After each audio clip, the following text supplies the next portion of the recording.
আমার বড় শখ, আমি নবীর পাশে ঘুমাতে চাই। এই প্রস্তাবনা নিয়ে যখন চলে গেছেন, আম্মা জান আয়েশার কানে যখন চলে গেছে, রক্তাক্ত মোরের প্রস্তাবনা শুনে আম্মা জান আয়েশা সিদ্দিকা বলছেন, আহারে, এত বড় জগৎধন্য একজন খলিফাতুল মুসলিমিনের প্রস্তাবকে আমি কেমন করে প্রত্যাখ্যান করি? আমি আমার নিজের কবরের জায়গাটা আমি ওমরে ফারুকরে দান করে দিলাম। যেরকম সুবহানাল্লাহ। আমার বন্ধুগণ, এই জন্য জীবনের শেষ নিঃশ্বাস পর্যন্ত যে নিঃশ্বাস আল্লাহ পাক আমাকে চালায় নেন, আমার বডি যিনি আল্লাহ পাক আমাকে দেখেন, আমার বডি চালান, আমার চোখ চালান, আমার কান চালান। চোখ চালান কে? আজ তো চোখ চালান কে? চোখের মধ্যে পানি আছে না নাই? এই পানি দেন কে? এই পানি লবণ না মিঠা? বলেন বলেন বলেন। লবণ করে দিয়েছেন কে? আবার লবণ হওয়ার জন্য পেছনে মেশিন আছে না নাই? আবার কানের মধ্যে ময়লা আছে না নাই? এই ময়লা দিয়েছেন কে? ময়লাটা হলো তিক্ত, তিতা। তাহলে কানের ময়লা তিক্ত, চোখের পানি হলো লবণ। এরপরে জিহ্বাটা আল্লাহ রাব্বুল আলামিন রেখেছেন জোয়ারে। কিসে রেখেছেন বলেন তো? জোয়ারে রেখে দিয়েছেন। জিহ্বাকে আল্লাহ রাব্বুল আলামিন ভাটায় যদি রেখে দিতেন, আমি আপনি কথা বলতে পারতাম না, মুখ শুকে যেত, খাবারে কোনো স্বাদ পেতাম না। আল্লাহ রাব্বুল আলামিন এই জিহ্বাকে জোয়ারে রেখেছেন না ভাটায় রেখেছেন? জোয়ারে রেখেছেন। জোয়ার কেমন জোয়ার এটা বুঝবেন, একটু উদাহরণ দিলে পরে। তেঁতুল দেখলে কি হয়? হ্যাঁ, তেঁতুল দেখলে কেমন হয় বলেন? সিটকে আরেকজনের কালেজা পড়ে, ঠিক কিনা বলেন? কি ভাটা না জোয়ার? জোয়ার। এই জোয়ার কে দিয়েছেন? আল্লাহ দিয়েছেন। এই যে লালাটা আল্লাহ পাক এটা করেছেন স্বাধীন, কানেরটা করেছেন তিক্ত, চোখেরটা করেছেন লবণ। এই যে ফাংশনগুলো সব কে দেখেন? আসতে বলেন না, কে দেখেন? অতএব আমার জিহ্বা দিয়ে প্রথম জিকির হবে কার জন্য? পৃথিবীর কোনো কাজে বান্দার প্রশান্তি নাই, কোনো কাজে বান্দা প্রশান্তি পাবে না, শুধু একটা কাজে প্রশান্তি পাবে। আল্লাহ রাব্বুল আলামিন বলেন, আলা বিযিকরিল্লাহি তাতমাইন্নুল কুলুব। বান্দার হৃদয়ে প্রশান্তির জন্য এক নাম্বার কাজ হলো আল্লাহর জিকির করলে পরে তার চিত্ততায় তৃপ্তি চলে আসবে, মহাতৃপ্ত বোধ হবে তার ভিতরে। টাকা আছে শান্তি নাই, বন্ধু আছে আত্মার সঙ্গ নাই, বিনোদন আছে শান্তি নাই। এই পৃথিবীতে আল্লাহ রাব্বুল আলামিন বলছেন, যে বান্দা আমার জিকির করবে না, আমি তাকে টাকা দেব, পয়সা দেব, ক্ষমতা দেব, ধন দৌলত দেব, সব দেব, কিন্তু আমি তার ভিতর থেকে শান্তি নামক জিনিসটা তুলে নেব। ঠিক কিনা বলেন? অনেকের টাকা পয়সা আছে না, কিন্তু শান্তি নাই। 4-5টা ঘুমের ওষুধ খায়ও ঘুম ধরে না। আছে না? আছে না? নাই বলেন তো? আল্লাহ রাব্বুল আলামিন বলেন, ওয়ামান আ'রাদা আন যিকরি ফাইন্না লাহু মাঈশাতান দানকা ওয়া নাহশুরুহু ইয়াওমাল কিয়ামাতি আ'মা ক্বালা রাব্বি লিমা হাশারতানি আ'মা ওয়া ক্বাদ কুনতু বাসীরা আল্লাহুম্মা রযুকনি শাহাদাতান ফি সাবিলিক ওয়াজআল মাউতি ফি বালাদি রাসূলিক। ও আল্লাহ, তোমার কাছে ফরিয়াদ করি, তুমি আমাকে মৃত্যুর রাসপাত শহীদি মওত তুমি আল্লাহ আমারে দান করো, এবং তুমি আমাকে অন্য কোনো নগরে নয়, আমার প্রাণপ্রিয় নবীর নগরে এই মদিনায় আমার মৃত্যুটা দিয়ে দিও। সারা জীবনে এই দোয়া করলেন, কিন্তু শেষ জীবনে তার এই দোয়ার সঙ্গে প্রেক্ষাপট মিলে না, কারণ মদিনায় যুদ্ধ হওয়ার কোনো সম্ভাবনা নাই। চতুর্দিকে বিজয় হয়ে গেছে, চতুর্দিকে ইসলামের ফাতাহ হয়ে গেছে, মক্কা মদিনার সব বিজয় হয়ে গেছে, আশেপাশে আর কোনো যুদ্ধ হবে না। কিন্তু তার দোয়া তো তিনি প্রায় করে যাচ্ছেন। আল্লাহর কি ফয়সালা, আল্লাহ রাব্বুল আলামিন তার দোয়াটা কবুল করলেন। কোন এক ফজরে তিনি মসজিদে নামাজ পড়ার জন্য বের হলেন। তিনি এমন শাসক ছিলেন, নামাজ পড়েছেন না, তিনি নামাজ পড়িয়েছেন। তিনি মুসল্লি ছিলেন না ইমাম ছিলেন? যিনি শাসক হবেন তিনি মুসল্লি হবেন না ইমাম হবেন? আরো জোরে, আরো জোরে, আরো জোরে। শাসকের অপর নাম কি বলেন? শাসকের অপর নাম কি? ইমাম। আমার ইমাম আমার শাসক দেখতে চাই, আমরা হাইব্রিড জাতের মোষ আর দেখতে চাই না। দেখেন না মোষগুলো কি 2.5 ইঞ্চি মোটা, হাইব্রিড জাতের মোষ। আল্লাহ কোছে দাড়ি রাখ, এরা মোষ রাখে। চেহারাগুলোর সাইজ দেখছেন? মোষ মোটার পেট মোটা 10 মাসের মতো। বাস নেতা, মোষ মোটা পেট মোটা নেতা আমরা দেখতে চাই না। ওগুলো বাদ, রিজেক্ট। আর জাতি খাবে না, তরুণ প্রজন্ম আর নেবে না এগুলো, ঠিক না? ওমরে ফারুক শাসক ছিলেন, আবার ইমাম। ঘর থেকে বের হলেন, যেদিন তিনি শাহাদাত বরণ করবেন, বের হয়ে গেছেন মসজিদের উদ্দেশ্যে, নামাজ শুরু করেছেন।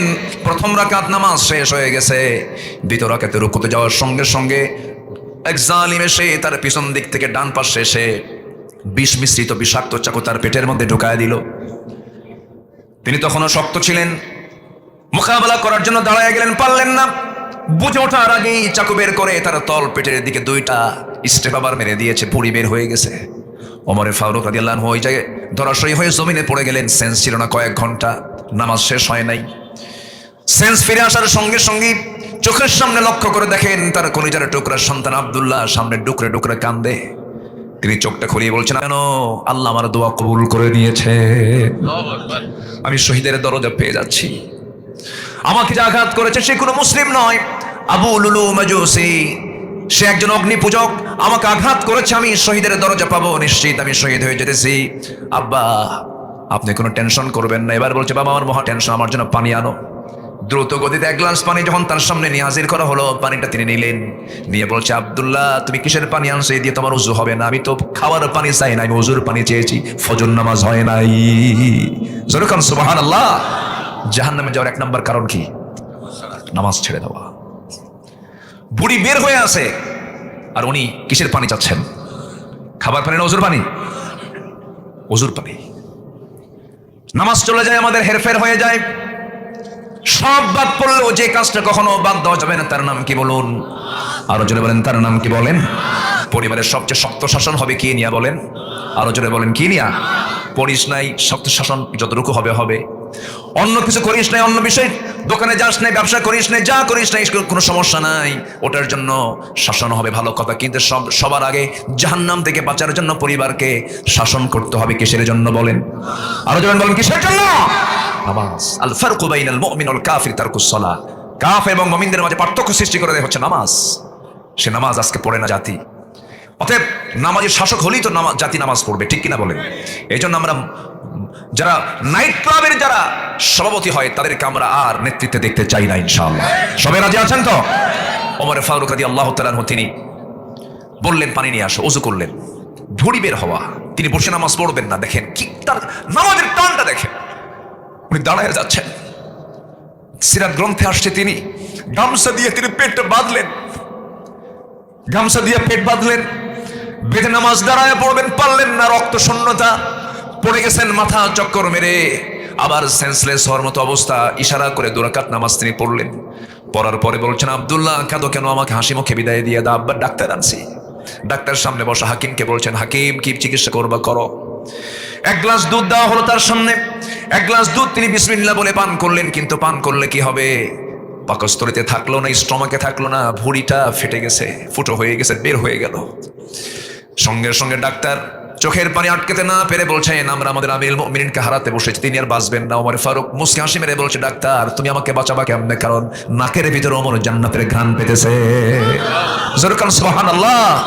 আমি মরে যাব, আমি শহীদ হয়ে যাব, আমি আজকে সফল মনে করছি নিজেকে। আব্দুল্লাহ আমি দুনিয়া থেকে বিদায় নিতেছি, ডাক্তারকে বিদায় দিয়ে দাও। ডাক্তার যখন চলে যাচ্ছিল তিনি তার পিছন দিকে লক্ষ্য করে দেখেন তার পাজামার কাপড়টা গিরার নিচে। আস্তে করে ডাক দিয়ে বলছে, ডাক্তার এইদিকে আসো, তুমি কই হাদিসটা পড়ো নাই? লা ইয়ানজুরুল্লাহু ইয়াওমাল কিয়ামাহ, ওই বান্দার দিকে আল্লাহ কখনো নজর দিবেন না কিয়ামতের দিন যে বান্দার পাজামার কাপড়টা গিরার নিচে থেকে যায়। চিন্তা করে দেখুন, অন্তিম শয্যায় শায়িত ওমর তিনি দাওয়াতি কাজ থেকে চুল পরিমাণ নড়েন নাই মৃত্যুর পূর্ব সময় পর্যন্ত। এটার নাম হলো জিকির। এটার নাম কি? জিকির। ওমর ফারুক রাদিয়াল্লাহু তাআলা আনহু এরপরে বলছেন, আব্দুল্লাহ আমার মনে হয় যে কোনো মুহূর্তে আমার ইন্তেকাল হয়ে যাবে, সাকরাতুল মউতের সমস্ত লক্ষণ আমার মধ্যে চলে আসছে, আমি মারা যাচ্ছি। এই জন্য আমি তোমাকে একটা কথা বলতে চাচ্ছি, আমার চরম একটা আকাঙ্ক্ষা, আমার নবীর সঙ্গে যেন আমি ঘুমাতে পারি। কিন্তু নবী যে জায়গায় ঘুমিয়েছেন সেই নবীর পাশে আমার বন্ধু আবু বকর শুয়ে আছি, কিন্তু জায়গা যেহেতু আমার নয়, আমার যেহেতু জায়গা না, আমি কেমন করে নবীর পাশে ঘুমাবো? জায়গাওয়ালার কাছে একটু যাও, আম্মা জান আয়েশা সিদ্দিকার কাছে গিয়ে আমার সালাম জানায় বল, আমার বড় শখ, আমি নবীর পাশে ঘুমাতে চাই। এই প্রস্তাবনা নিয়ে যখন চলে গেছেন, আম্মা জান আয়েশার কানে যখন চলে গেছে, রক্তাক্ত ওমরের প্রস্তাবনা শুনে আম্মা জান আয়েশা সিদ্দিকা বলছে, নাহারে এত বড় জগৎধন্য একজন খলিফাতুল মুসলিমিনের প্রস্তাবকে আমি কেমন করে প্রত্যাখ্যান করি? আমি আমার নিজের কবরের জায়গাটা আমি ওমরে ফারুকরে দান করে দিলাম। যেরকম সুবহানাল্লাহ। আমার বন্ধুগণ, এই জন্য জীবনের শেষ নিঃশ্বাস পর্যন্ত যে নিঃশ্বাস আল্লাহ পাক আমাকে চালায় নেন, আমার বডি যিনি আল্লাহ পাক আমাকে দেখেন, আমার বডি চালান, আমার চোখ চালান, আমার কান চালান। চোখ চালান কে? আস্তে চোখ চালান কে? চোখের মধ্যে পানি আসে না নাই? এই পানি দেন কে? এই পানি লবণ না মিঠা? বলেন বলেন বলেন। লবণ করে দিয়েছেন কে? আর লবণ হওয়ার জন্য পেছনে মেশিন আছে না নাই? আবার কানের মধ্যে ময়লা আছে না নাই? এই ময়লা দিয়েছেন কে? ময়লাটা হলো তিক্ত, তিতা। তাহলে কানের ময়লা তিক্ত, চোখের পানি হলো লবণ। এরপরে জিহ্বাটা আল্লাহ রাব্বুল আলামিন রেখেছেন জোয়ারে। কিসে রেখেছেন বলেন তো? জোয়ারে রেখে দিয়েছেন। জিহ্বাকে আল্লাহ রাব্বুল আলামিন ভাটায় যদি রেখে দিতেন, আমি আপনি কথা বলতে পারতাম না, মুখ শুকে যেত, খাবারে কোনো স্বাদ পেতাম না। আল্লাহ রাব্বুল আলামিন এই জিহ্বাকে জোয়ারে রেখেছেন না ভাটায় রেখেছেন? জোয়ারে রেখেছেন। জোয়ার কেমন জোয়ার এটা বুঝবেন, একটু উদাহরণ দিলে পরে। তেঁতুল দেখলে কি হয়? হ্যাঁ, তেঁতুল দেখলে কেমন হয় বলেন? সিটকে আরেকজনের কালেজা পড়ে, ঠিক কিনা বলেন? কি ভাটা না জোয়ার? জোয়ার। এই জোয়ার কে দিয়েছেন? আল্লাহ দিয়েছেন। এই যে লালাটা আল্লাহ পাক এটা করেছেন স্বাদহীন, কানেরটা করেছেন তিক্ত, চোখেরটা করেছেন লবণ। এই যে ফাংশনগুলো সব কে দেখেন? আসতে বলবেন না কে দেখেন? অতএব আমার জিহ্বা দিয়ে প্রথম জিকির হবে কার জন্য? পৃথিবীর কোন কাজে বান্দার প্রশান্তি নাই, কোন কাজে বান্দা প্রশান্তি পাবে না, শুধু একটা কাজে প্রশান্তি পাবে। আল্লাহ রাব্বুল আলামিন বলেন, আলা বিযিকরিল্লাহি তাতমাইন্নুল কুলুব। বান্দার হৃদয়ে প্রশান্তির জন্য এক নাম্বার কাজ হলো আল্লাহর জিকির করলে পরে তার চিত্ততায় তৃপ্তি চলে আসবে, মহা তৃপ্ত বোধ হবে তার ভিতরে। টাকা আছে শান্তি নাই, বন্ধু আছে আত্মার সঙ্গ নাই, বিনোদন আছে শান্তি নাই। এই পৃথিবীতে আল্লাহ রাব্বুল আলামিন বলছেন, যে বান্দা আমার জিকির করবে না, আমি তাকে টাকা দেব, পয়সা দেব, ক্ষমতা দেব, ধন দৌলত দেব, সব দেব, কিন্তু আমি তার ভিতর থেকে শান্তি নামক জিনিসটা তুলে নেব। ঠিক কিনা বলেন? অনেকের টাকা পয়সা আছে না, কিন্তু শান্তি নাই। 4-5টা ঘুমের ওষুধ খায়ও ঘুম ধরে না। আছে না? আছে না? নাই বলেন তো? আল্লাহ রাব্বুল আলামিন বলেন, ওয়ামান আ'রাদা আন যিকরি ফাইন্না লাহু মাঈশাতান দানকা ওয়া নাহশুরুহু ইয়াওমাল কিয়ামাতি আ'মা ক্বালা রাব্বি লিমা হাশারতানি আ'মা ওয়া ক্বাদ কুনতু বাসীরা। আমার জিকির থেকে যে বান্দা নিজেকে গুটিয়ে রাখবে, আমি তার জন্য দুনিয়ার জীবনটা সংকীর্ণ করে দেব এবং আখিরাতে আমি তাকে কানা করে তুলব, বন্ধ করে তুলব। বান্দা বলবে, আল্লাহ আমি তো চক্ষুওয়ালা ছিলাম, আজকে আমি কেন অন্ধ হলাম? সঙ্গে সঙ্গে আল্লাহ বলবে, আমি তোকে জিকির দিয়েছিলাম, কোরআনটা দিয়েছিলাম, তুই আমাকে ভুলে গিয়েছিস। আমার কোরআনকে ভুলে যাওয়ার কারণে আজকে ওয়াকাযালিকাল ইয়াওমা তুনসা, আজকে তোকে আমি তেমন করে ভুলে গেলাম। বলেন তো এই আয়াতটা কি আশার না হতাশার? কত বড় একটা ভয়ঙ্কর মেসেজ! আল্লাহ যদি আমাকে সেই দিন ভুলে যান, হাসরের দিন, আমার চাইতে বড় ইতিম আর কেউ থাকবে নাকি বলেন? এই জন্য আল্লাহ আমাকে যেন না ভুলে যান। জিকির করবো কার? জিকির মানে হলো নামাজ। জিকির মানে কি বলেন? নামাজ। জিকির মানে হলো কোরআন। জিকির মানে কি বলেন? কোরআন। জিকির মানে হলো সব জায়গায় কার বিধান মেনে নেওয়া। জিকির মানে হলো আপনার দায়িত্ব হচ্ছে সামনে আমানতটা প্রয়োগ করা, ভালো মানুষকে না খারাপ মানুষকে। এখানেও জিকির আছে না নাই বলেন? আচ্ছা আমার বন্ধুগণ, আমি আপনাদের কাছ থেকে একটা সিদ্ধান্ত নিতে চাই আজকে। যেহেতু বসেছি, অল্প সময় এনে বসেছি, সময় আজকে বেশি খুব পেলাম না, তবে আমি আপনাদের কাছ থেকে একটা সিদ্ধান্ত জানতে চাই। সবাই কি আল্লাহর হককে আদায় করতে রাজি আছেন নাকি? 5 ওয়াক্ত নামাজ কোনোদিন ছাড়বো না। হাতটা উঁচু করে দেখায় দেন তো কারা কারা 5 ওয়াক্ত নামাজ ছাড়বেন না। জোরে বলি ইয়া আল্লাহ, আরো জোরে ইয়া আল্লাহ। আমাদেরকে 5 ওয়াক্ত সালাত আদায় করার তৌফিক তুমি আল্লাহ দিয়া দাও। জোরে বলি আমিন। আবার বলি ইয়া আল্লাহ। পরিবারকে নামাজ পর্দার সাথে পরিচালনা করব, আল্লাহ সেই তৌফিক দিয়া দাও। জোরে বলি আমিন। আরো জোরে আমিন। আমার দেশের নামাজি বেশি না ইমানদার বেশি? ভালো করে বলি, নামাজি বেশি না ইমানদার বেশি? হুজুর নামাজ না পড়ি কি আছে? ইমান আছে। ফয়সাল ভাইয়ের সঙ্গে বসে এই কথা বলছিলাম, নামাজ নাই কিন্তু কি আছে? ইমান আছে। তাহলে আমরা এমন মুসলমান যে আমরা নামাজ পড়ি না। নামাজটা কার হক? আসতে বলবেন না, কার হক? সবার আগে কার হক আদায় করব? আমার হক কি তিনি আদায় করেন না? তিনি কি আমার সব চাহিদা পূরণ করেন না? হক মানে কি রাইটস, আমার যে অধিকার, কে দিয়েছেন সব? খাবার খাওয়ান কে? নাকেরটা বেশি দরকার না মুখেরটা বেশি দরকার? বলেন কোনটা বেশি দরকার? নাকেরটা না মুখেরটা? বলেন কোনটা বেশি এসেনশিয়াল? বলেন নাক। নাক নাক দিয়ে অক্সিজেন যায়, কি যায়? ওটা কে দেন? কারো মাধ্যম দেন না সরাসরি? বলেন বলেন বলেন সরাসরি। তাহলে এসেনশিয়াল যে খাবারটা অক্সিজেন, এটা নাকে সরাসরি দিচ্ছেন কে? এটা আমার অধিকার, কারণ আমার খালেকের কাছে এটা আমার অধিকার, তিনি আমাকে খাওয়াবেন। তিনি কি আমাকে খাওয়াতে কোনো কৃপণতা করেছেন? কোনোদিন কি 3 মিনিট বন্ধ ছিল অক্সিজেন? 3 মিনিট বন্ধ থাকলে কেউ থাকে? কেউ কি বাঁচতাম আমরা? তাহলে আমাকে 24 ঘন্টা যিনি আমার হক আদায় করছেন, তিনি আমার কে? তার জন্য কি আমরা 5টা টাইম মসজিদে যেতে পারবো না? কিন্তু কই, সবচেয়ে কম মুসল্লি মসজিদে পাওয়া যায় কোন ওয়াক্তে? বলেন কোন ওয়াক্তে? ফজর। সবচাইতে মানুষ বেশি বাড়িতে থাকে কোন ওয়াক্তে? ফজরেই। ফজরই বাড়িতে থাকে, কিন্তু ফজর নামাজে মসজিদ ফাঁকা। 5 বুড়া যায়। কয় বুড়া? যখন বলা হয় চাচা আপনি আসছেন কেন মসজিদে? কে বাবা আমিও আসতাম না, বুড়ি নাই তো এই জন্য আসছে। কি কথা কি বুঝতেছেন আপনারা? তাহলে আমাদের হালতটা হচ্ছে আমরা আল্লাহকে ঠকাচ্ছি না নিজেরাই ঠকে যাচ্ছি? বলেন, নিজেরাই ঠকে যাচ্ছি। কোরআনকে প্রশ্ন করুন, কোরআন বলো তো সবচেয়ে বেশি আযাব হবে কোন অপরাধে? কোরআন বলে দাও। আল্লাহ রাব্বুল আলামিন কোরআনে কারীমের ভিতরে বলছেন, فخلف من بعدهم خلف أضاعوا الصلاة واتبعوا الشهوات فسوف يلقون غيا। জোরে বলুন আল্লাহু আকবার। আল্লাহ রাব্বুল আলামিন 2 অপরাধের কারণে সবচেয়ে বেশি শাস্তি দিবেন। নাম্বার 1 হলো যারা নামাজকে নষ্ট করে ফেলবে, নামাজ যারা পড়বে না। নাম্বার 2 হলো নফসের যারা দাসত্ব করবে। আল্লাহ রাব্বুল আলামিন বলছেন আমি শুধু তাকে জাহান্নাম দেব না, জাহান্নামের গর্ত গাই নামক গর্তের মধ্যে আমি তাকে ঢুকায়া ছাড়বো। এত ভয়ঙ্কর সেই গর্ত, কুরতুবীর ভিতরে এসেছে জাহান্নাম পর্যন্ত গাই নামক গর্তের কথা শুনলে পরে ভয় পায়।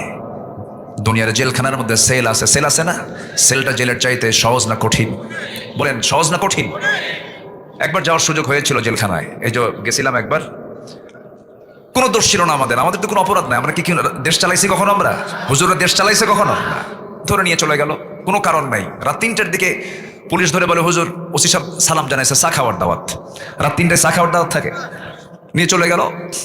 সেখানে আমাকে ধরে নিয়ে আবার কোর্টে চালান দিয়ে দিল। কোর্টে ঢুকলাম, কোর্টের যিনি জাজ, যিনি চেয়ারে বসা, উনি চিনে জিব্বাই কামড় মেরে বলে হুজুরে ধরে আনলো কেন? মামলার ধারা দেখে দেখেছে জামিন দিলে তো চাকরি থাকবে না। প্রিজন ভ্যানে করে হ্যান্ডকাফ লাগাইয়া, বড় আসামি তো আমরা, নিয়ে চলে গেল জেলখানায়। ভিতরে ঢুকেই দেখি এক মুরব্বী চাচা, 80 বয়স, শিবগঞ্জের দিকে বাড়ি হবে তার মনে হয়। তো উনি আমাকে দেখেই লম্বা একখান সালাম দিয়ে বলে হুজুর আপনি জেলখানায় ঢুকলেন, খুব খুশি হলাম। তো বললাম জেলখানায় ঢুকলে কি খুশি হয় চাচা? কে বাবাজি বহুদিন আপনার মাহফিল শুনেছি, বহুবার গেছি আপনার ওয়াজে, এত চেষ্টা করছি একটাবার মুসাফা করবো পারি নাই, আল্লাহ জুটাই দিছে, দোয়া করে জেলখানায় থাকেন আপনি। তো বললাম চাচা তো মোটামুটি হাসি খুশি। বললাম চাচা আপনি কেন জেলখানায়? তো বলছে বাবাজি বোমা হামলা, মানে ওনার নামে দিছে বোমার মামলা। তাহলে 80 বয়স লোকেরা যদি নামে বোমার মামলা দিয়ে দেয়, তাহলে বলুন তো ওনার হাতে যদি বোমা তুলে দেওয়া হয় জায়গায় পড়বে না মাথায় পড়বে? এই 16 বছর এরা এগুলোই করেছিল। ফেরাউন বেঁচে ছিল 1600 বছর, এরা ছিল 16 বছর। সংখ্যার যে মিল হলো কেমনে বুঝলাম না। চরিত্র মিল আছে না নাই? জুলুম করেছে, মামু বাড়ি দিল্লি গিয়ে বসে আছে। যারা জুলুম করবেন তারাও ওই দিকে যাবেন। অতএব যারা জুলুম করবেন আমরা তাদেরকে দেখতে চাই, ঠিক কিনা? অনেক জুলুম, জি ইনশাআল্লাহ। ওনার আমার তো মাহফিল এখানে, ওনার মাহফিল আরো 8টা আছে, বহু দৌড়াতে হচ্ছে। তো উনি যান, উনি চলে যাচ্ছেন। আপনারা যাবেন নাকি? আপনারা আছেন তো ইনশাআল্লাহ? আপনি আছেন তো? আচ্ছা বসেন। সারা রাত আছেন আপনারা? আমি তো রাতের না আজকে, আমি আলেমের দিন, আলেমের রাত না তো আজকে, আমি আজকে দিনে আছি। জি জোরে বলি ইনশাআল্লাহ। আমার দিকে তাকান। তাহলে জাহান্নামে যাওয়ার সবচেয়ে বড় 2টা কারণ, নামাজ না ছাড়া, নামাজ না পড়া, আরেকটা কি? নফসের দাসত্ব করা। আমরা কি এই 2টা কাজ ছেড়ে দেবো ইনশাআল্লাহ? সবাই কি ছাড়তে রাজি আছি? সবাই বসেন, কেউ নড়বেন না। মাহফিলের সৌন্দর্য রক্ষার দায়িত্ব একার না সবার? আসতে বলবেন না, একার না সবার? সবার। 2টো পয়েন্ট আমি বের করেছি আজকে। নামাজ না ছেড়ে দেওয়া, অর্থাৎ নামাজ ছাড়লে বিপদ, আর নফসের দাসত্ব করা। নফসের দাসত্ব না করলে ভালো, আর দাসত্ব করলে সব শেষ। চেয়ারে বসে আছে একজন, একটা চেয়ার ক্ষমতার চেয়ার। এই চেয়ারে একটা চোর বসবে অথবা আল্লাহওয়ালা বসবে। আপনার সামনে 2টো মানুষ দাঁড়ায় আছে, একটা চোর একটা আল্লাহওয়ালা, একটা নামাজি একটা বেনামাজি, একটা আল্লাহর দল করে আর একটা দুনিয়ার দল করে। 2 ধরনের মানুষ আপনার সামনে দাঁড়ানো আছে। আপনার দায়িত্ব এই চেয়ারে বসায় দেওয়া চোরকে না আল্লাহওয়ালাকে? আল্লাহর দলের মানুষ না দুনিয়ার দলের মানুষকে? আপনার দায়িত্ব হচ্ছে এমন ব্যক্তিকে চেয়ারে বসায় দেওয়া। যদি না আপনি বসায় দেন, চোরকে বসান, চোর চুরি করে যা কামাই করবে, গুনাহ কামাই করবে, সব একটা অংশ আপনার আমলনামায় চলে যাবে। আমার কথা কি ক্লিয়ার?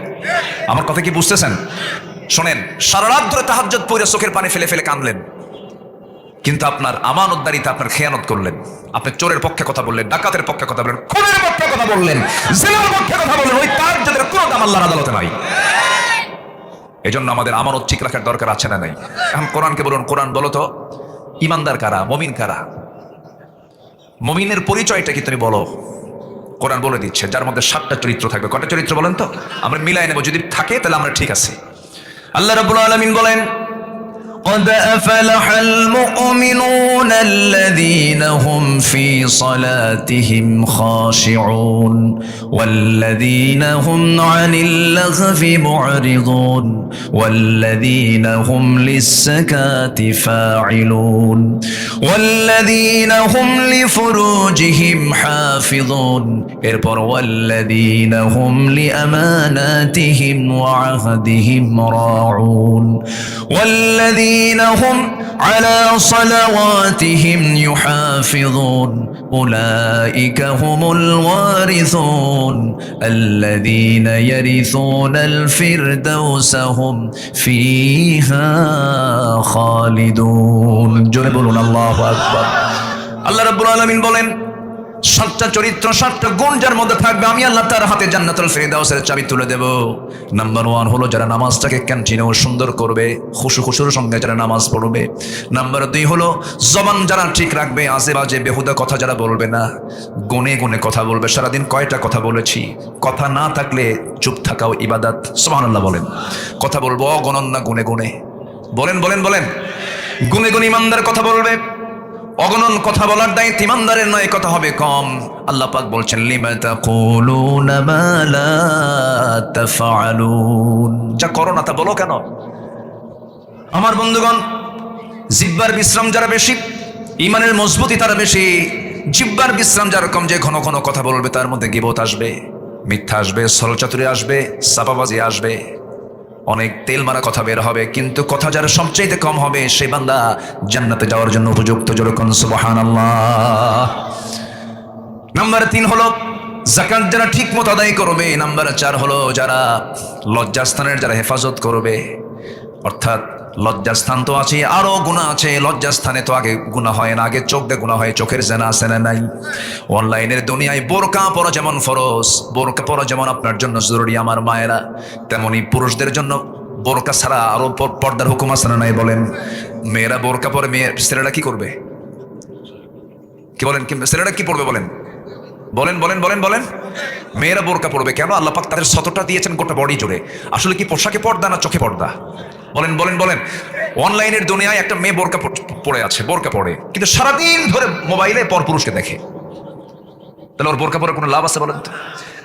বোরকা ছাড়া বাইরে বের হয় না, কিন্তু সারাদিন মোবাইলে টিপে পরপুরুষকে দেখতেছে, নাচ দেখতেছে। জানো আজকে কলকাতার না অমুক অনুষ্ঠানটা আছে, এগুলো সব মুখস্থ, কিন্তু ওইদিকে উনি তাহাজ্জুদে পড়ে। আছে না নাই? তাহলে যে চোখ পরপুরুষকে দেখবে, যে চোখ তার পরনারীকে দেখবে, সে কি ইমানদার না জেনাকার? আজ থেকে ইমানদার না জেনাকার?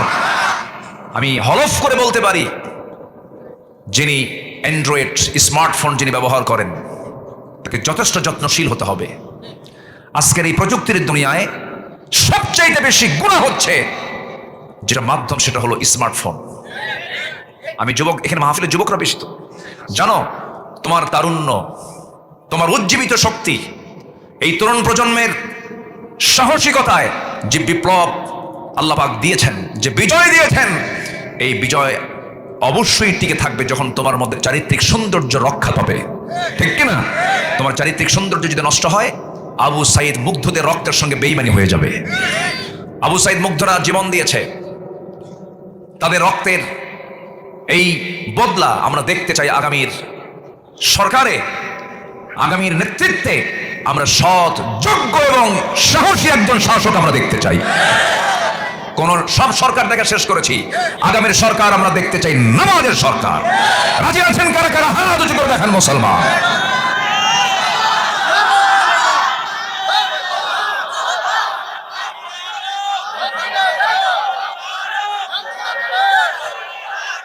আল্লাহ কবুল করুন। জোরে বলি আমিন, আরো জোরে আমিন। সম্মানিত ভাইরা, সময় তো কম, আমি চিন্তা করছি কতক্ষণ আর কথা বলবো। রাগ করতেছেন নাকি আপনারা? জুমার পরে উঠতে পারলে খুব ভালো হতো। একটু মনোযোগ দিয়ে কথাগুলো শোনেন। তাহলে ইমানদারের 7টা গুণের সাথে আমাদের মিল রাখার দরকার আছে না নাই? আচ্ছা, গেল। জাহান্নামে যাওয়ার অন্যতম কারণ 2টা বলেছি, মনে আছে আপনাদের? কি বলেন তো? নামাজ ছেড়ে দেওয়া। এই জাতি সবচেয়ে বড় অপরাধ করছে এখন। কি বলেন? শুক্রবারের দিন জুমার নামাজে যায় 15% লোক, আর 5% লোক আমার দেশে গড়ে নামাজ পড়ে। এই চিত্র থাকতো না যদি 54 বছরের যে কোনো একটা সরকার যদি নামাজের সরকার আসতো, কথা বলছেন না আপনারা, প্রজ্ঞাপন জারি হতো সবাইকে 5 ওয়াক্ত নামাজ পড়তে হবে, নচেত জরিমানা হবে, অথবা নামাজের একটা আইন, নামাজের একটা কানুন যদি সমাজে চালু হয়ে যেত, দেখতেন নামাজের একটা পরিবেশ তৈরি হয়ে যেত। আজান হয়েছে, সব দোকানপাট বন্ধ হয়ে যেত। কিন্তু সেই নামাজের সরকার আসুক, নামাজের আইন সংসদে বিল আকারে পাশ করার কোন সরকারকে আমরা পেয়েছিলাম না। আমরা এমন একটি সুন্দর সমাজ, এমন একটি সুন্দর সোনালী রাষ্ট্র আমরা দেখতে চাই যেখানে এমন কিছু আসার সম্ভাবনা আছে। এটি কি ইসলামী দল দিয়ে সম্ভব না ইসলামী দল দিয়ে সম্ভব? বলেন বলেন, কি দিয়া? প্রাইম মিনিস্টার হাসিনা সাবেক অবৈধ, কি অবৈধ না? ভোট দিয়েছেন কোনোদিন? 16 বছরকে ভোট দিছে, অটো, সব কি অটো হয়ে গেছে। আচ্ছা, এই সমস্ত কথা কি রাগ করতেছেন নাকি আপনারা? রাগ করতেছেন আপনারা? আমাদেরকে বলে হুজুর রাজনীতি নিয়ে কোনো কথা বলবেন না। মানে আপনি হোন্ডায় চড়েছেন, যাবেন কাহালুতে, হঠাৎ করে খাদে পড়ে আপনার হাতের কবজি ভেঙে গেছে। এখন রুগী গিয়ে ডাক্তারকে বলছে, ডাক্তার আপনি আমার মাথা থেকে পা পর্যন্ত সব জায়গায় হাত দেবেন, কিন্তু ওই কবজিতে হাত দিবেন না। ওর হাত সাবে, হাত সারতে গেলে আগে হাত দিতে হবে কোথায়? ভালো জায়গায় না ভাঙ্গা জায়গায়? ভালো জায়গায় না ভাঙ্গা জায়গায়? ভাঙ্গা জায়গায় হাত দিলে তো চাঙ্গা হবে। কিন্তু রুগী কি কয়? ব্যথার ঠেলায় বলে সব জায়গায় হাত দিবেন, কিন্তু এই জায়গায় হাত দিবেন না। রুগীর কথা শুনে কি রোগ সারবে? ডাক্তার কি করবে? চুপ থাক, আগে হাত সই করি। আমাদেরকে যতই বলেন রাজনৈতিক বক্তব্য দেওয়া যাবে না, এটা আমরা আগে দেব, কারণ এটা অসুখ। এটা কি বলেন? এই রোগ সারার দরকার আছে না নাই? কি দিয়ে সারতে হবে? রাগ করতেছেন মনে হয়, রাগ করলেও কিছু যায় আসে না। বহু জ্বলান জ্বলাইছে আমাদেরকে, বহু জ্বলান জ্বলাইছে। এখন মন খুলে কথা বলবো, কোরআন সামনে নিয়ে কথা বলবো। সবাই আমার বন্ধু যারা আওয়ামী লীগ করছেন তারাও আমাদের ভাই, সমস্যা নাই, তওবা করে ফিরে আসেন। আপনার এমন নেতা পালায় চলে যায়, ইসলামী দলের একটা নেতার নাম বলেন, কেউ পালায় নাই। আল্লামা সাইদ রাহিমাহুল্লাহর সাথে আমার 2009 সালে হজ হয়েছে, প্রথম হজ 2009 সালে, আমার জীবনের প্রথম হজ, ওনার লাস্ট হজ।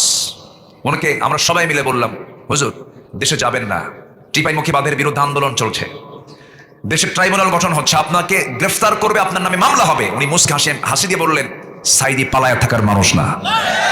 আমার জনগণ, আমার দেশের মানুষ মজলুম হবে, নির্যাতিত হবে, আর আমি বাইরের জীবনে এসে পালায়া থাকবো, আরামে থাকবো না। এই চরিত্র সাইদি রাখে না, সাইদি দেশে ফিরে যাবে। সবাই পালায়া ছিল, ঠিক কিনা? বুঝে নেন, আকলমন্দ ইশারা বারসাদ, সচেতন ব্যক্তির জন্য ইঙ্গিতগুলি যথেষ্ট। আমি আর বেশি কিছু বলতে চাই না। আমরা এখন জান্নাত পেতে চাই। কি পেতে চাই বলেন? আমাদের মূল টার্গেট কি বলেন?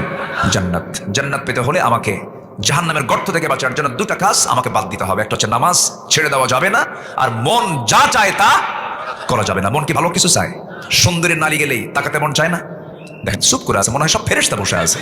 এই সুন্দরী মহিলা গেলে তাকাতে মন চায় না? এটা কেবল পুরুষ ভাব, এই তো কেবল মানুষের মতো মনে হচ্ছে। মন চায়, কিন্তু মন চাইলেই কি চাওয়া যাবে? মন চাইলেই কি চাওয়া যাবে? চাবো না কেন? কার ভয়ে? আসতে বলেন, কার ভয়ে? মন তো চায় অনেক কিছু। মনের চাওয়ার কি শেষ আছে নাকি? মন বহু কিছু চায়, কিন্তু আল্লাহর জিকিরকে কখনো ভোলা যাবে না। একজন সাহাবীর ইতিহাস মনে পড়ে গেল। সাইয়েদনা ওমর ফারুক রাদিয়াল্লাহু তাআলা আনহু সারা জীবন দোয়া করতেন, আল্লাহুম্মা রযুকনি শাহাদাতান ফি সাবিলিক ওয়াজআল মাউতি ফি বালাদি রাসূলিক। ও আল্লাহ, তোমার কাছে ফরিয়াদ করি, তুমি আমাকে মৃত্যুর রাসপাত শহীদে মওত তুমি আল্লাহ আমারে দান করো, এবং তুমি আমাকে অন্য কোনো নগরে নয়, আমার প্রাণপ্রিয় নবীর নগরে এই মদিনায় আমার মৃত্যুটা দিয়ে দিও। সারা জীবন এই দোয়া করলেন, কিন্তু শেষ জীবনে তার এই দোয়ার সঙ্গে প্রেক্ষাপট মিলে না, কারণ মদিনায় যুদ্ধ হওয়ার কোনো সম্ভাবনা নাই। চতুর্দিকে বিজয় হয়ে গেছে, চতুর্দিকে ইসলামের ফাতাহ হয়ে গেছে, মক্কা মদিনার সব বিজয় হয়ে গেছে, আশেপাশে আর কোনো যুদ্ধ হবে না। কিন্তু তারা দোয়া তো তিনি প্রায় করে যাচ্ছেন। আল্লাহর কি ফয়সালা, আল্লাহ রাব্বুল আলামিন তারা দোয়াটা কবুল করলেন। কোন এক ফজরে তিনি মসজিদে নামাজ পড়ার জন্য বের হলেন। তিনি এমন শাসক ছিলেন, নামাজ পড়েছেন না, তিনি নামাজ পড়িয়েছেন। তিনি মুসল্লি ছিলেন না ইমাম ছিলেন। যিনি শাসক হবেন তিনি মুসল্লি হবেন না ইমাম হবেন? আরো জোরে, আরো জোরে, আরো জোরে। শাসকের অপর নাম কি বলেন? শাসকের অপর নাম কি? ইমাম। আমরা ইমাম হলো শাসক দেখতে চাই, আমরা হাইব্রিড জাতের মোষ আর দেখতে চাই না। দেখেন না মোষগুলো কি 2.5 ইঞ্চি মোটা, হাইব্রিড জাতের মোষ। আল্লাহ কোচে দাড়ি রাখ, এরা মোষ রাখে। চেহারাগুলোর সাইজ দেখছেন, মোষ মোটার পেট মোটা 10 মাসের মতো, বাস নেতা। মসমোটা পেট মোটা নেতা আমরা দেখতে চাই না, ওগুলো বাদ। Respect! আর জাতি খাবে না, তরুণ প্রজন্ম আর নেবে না এগুলো, ঠিক না? ওমর ফারুক শাসক ছিলেন আবার ইমাম। ঘর থেকে বের হলেন, যেদিন তিনি শাহাদাত বরণ করবেন বের হয়ে গেছেন মসজিদের উদ্দেশ্যে, নামাজ শুরু করেছেন। প্রথম রাকাত নামাজ শেষ হয়ে গেছে, দ্বিতীয় রাকাতে রুকুতে যাওয়ার সঙ্গে সঙ্গে এক জালিম এসে তার পিছন দিক থেকে ডান পাশে এসে বিষ মিশ্রিত বিষাক্ত চাকু তার পেটের মধ্যে ঢুকায় দিল। তিনি তখনও শক্ত ছিলেন, মোকাবেলা করার জন্য দাঁড়ায় গেলেন, পারলেন না। বুঝে ওঠার আগেই চাকু বের করে তার তল পেটের দিকে 2টা স্টেপ আবার মেরে দিয়েছে, পুরি বের হয়ে গেছে। ওমরে ফারুক রাদিয়াল্লাহু আনহু ওই জায়গায় ধরাশয়ী হয়ে জমিনে পড়ে গেলেন। সেন্স ছিল না, কয়েক ঘন্টা নামাজ শেষ হয় নাই। সেন্স ফিরে আসার সঙ্গে সঙ্গে চোখের সামনে লক্ষ্য করে দেখেন তার কলিজার টুকরা সন্তান আব্দুল্লাহ সামনে ডুকরে ডুকরে কান্দে। তিনি চোখটা খুলিয়ে বলছেন, কেন? আল্লাহ আমার দোয়া কবুল করে নিয়েছে, আমি শহীদের দরজা পেয়ে যাচ্ছি। আমাকে যে আঘাত করেছে সে কোনো মুসলিম নয়, আবু লুলু মাজুসি, সে একজন অগ্নি পূজক। আমাকে আঘাত করেছে, আমি শহীদের দরজা পাবো, নিশ্চিত আমি শহীদ হয়ে যেতেছি।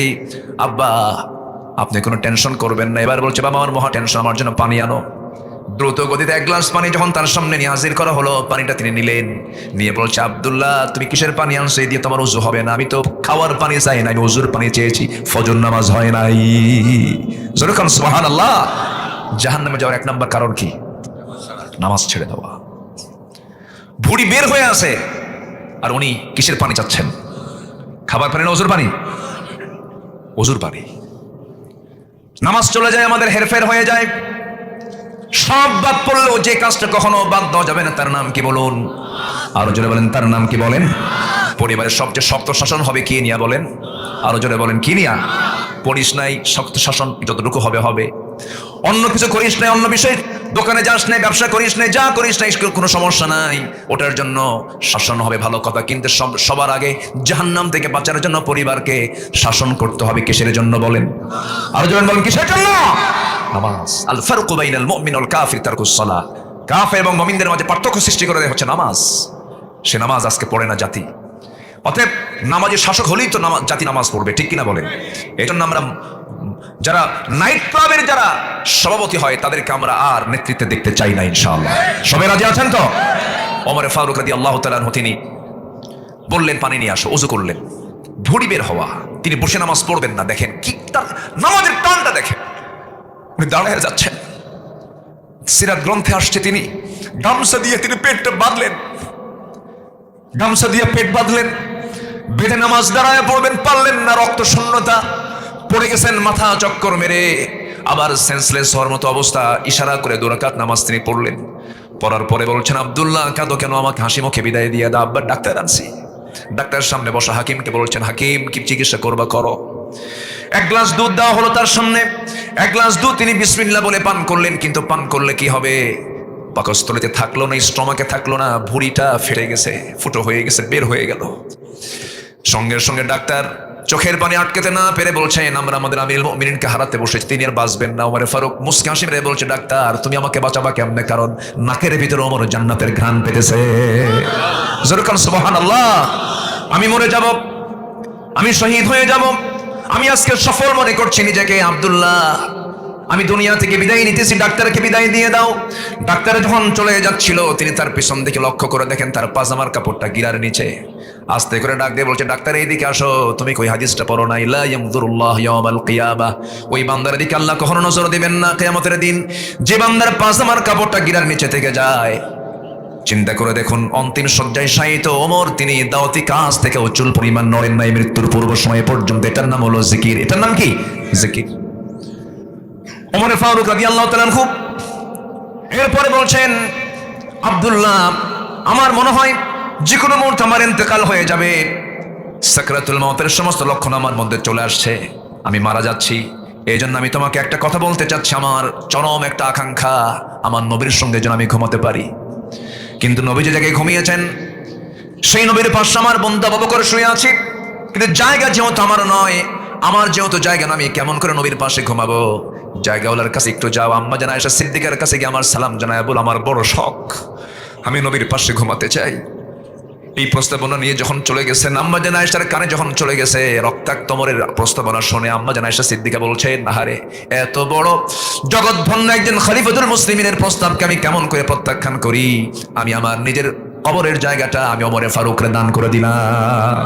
যেরকম সুবহানাল্লাহ। আমার বন্ধুগণ, এই জন্য জীবনের শেষ নিঃশ্বাস পর্যন্ত যে নিঃশ্বাস আল্লাহ পাক আমাকে চালায় নেন, আমার বডি যিনি আল্লাহ পাক আমাকে দেখেন, আমার বডি চালান, আমার চোখ চালান, আমার কান চালান। চোখ চালান কে? আস্তে চোখ চালান কে? চোখের মধ্যে পানি আছে না নাই? এই পানি দেন কে? এই পানি লবণ না মিঠা? বলেন বলেন বলেন। লবণ করে দিয়েছেন কে? আবার লবণ হওয়ার জন্য পিছনে মেশিন আছে না নাই? আবার কানের মধ্যে ময়লা আছে না নাই? এই ময়লা দিয়েছেন কে? ময়লাটা হলো তিক্ত, তিতা। তাহলে কানের ময়লা তিক্ত, চোখের পানি হলো লবণ। এরপরে জিহ্বাটা আল্লাহ রাব্বুল আলামিন রেখেছেন জোয়ারে। কিসে রেখেছেন বলেন তো? জোয়ারে রেখে দিয়েছেন। জিহ্বাকে আল্লাহ রাব্বুল আলামিন ভাটায় যদি রেখে দিতেন, আমি আপনি কথা বলতে পারতাম না, মুখ শুকে যেত, খাবারে কোনো স্বাদ পেতাম না। আল্লাহ রাব্বুল আলামিন এই জিহ্বাকে জোয়ারে রেখেছেন না ভাটায় রেখেছেন? জোয়ারে রেখেছেন। জোয়ার কেমন জোয়ার এটা বুঝবেন, একটু উদাহরণ দিলে পরে। তেঁতুল দেখলে কি হয়? হ্যাঁ, তেঁতুল দেখলে কেমন হয় বলেন? সিটকে আরেকজনের কালেজা পড়ে, ঠিক না বলেন? কি ভাটা না জোয়ার? জোয়ার। এই জোয়ার কে দিয়েছেন? আল্লাহ দিয়েছেন। এই যে লালাটা আল্লাহ পাক এটা করেছেন স্বাধীন, কানেরটা করেছেন তিক্ত, চোখেরটা করেছেন লবণ। এই যে ফাংশনগুলো সব কে দেখেন? আসতে বলেন না, কে দেখেন? অতএব আমার জিহ্বা দিয়ে প্রথম জিকির হবে কার জন্য? পৃথিবীর কোন কাজে বান্দার প্রশান্তি নাই, কোন কাজে বান্দা প্রশান্তি পাবে না, শুধু একটা কাজে প্রশান্তি পাবে। আল্লাহ রাব্বুল আলামিন বলেন, আলা বিযিকরিল্লাহি তাতমাইন্নুল কুলুব। বান্দার হৃদয়ে প্রশান্তির জন্য এক নাম্বার কাজ হলো আল্লাহর জিকির করলে পরে তার চিত্ততায় তৃপ্তি চলে আসবে, মহা তৃপ্ত বোধ হবে তার ভিতরে। টাকা আছে শান্তি নাই, বন্ধু আছে আত্মার সঙ্গ নাই, বিনোদন আছে শান্তি নাই। এই পৃথিবীতে আল্লাহ রাব্বুল আলামিন বলছেন, যে বান্দা আমার জিকির করবে না, আমি তাকে টাকা দেব, পয়সা দেব, ক্ষমতা দেব, ধন দৌলত দেব, সব দেব, কিন্তু আমি তার ভিতর থেকে শান্তি নামক জিনিসটা তুলে নেব। ঠিক কিনা বলেন? অনেকে টাকা পয়সা আছে না, কিন্তু শান্তি নাই। 4-5টা ঘুমের ওষুধ খায়ও ঘুম ধরে না। আছে না? আছে না? বলেন তো। আল্লাহ রাব্বুল আলামিন বলেন, ওয়ামান আ'রাদা আন যিকরি ফাইন্না লাহু মাঈশাতান দানকা ওয়া নাহশুরুহু ইয়াওমাল কিয়ামাতি আ'মা ক্বালা রাব্বি লিমা হাশারতানি আ'মা ওয়া ক্বাদ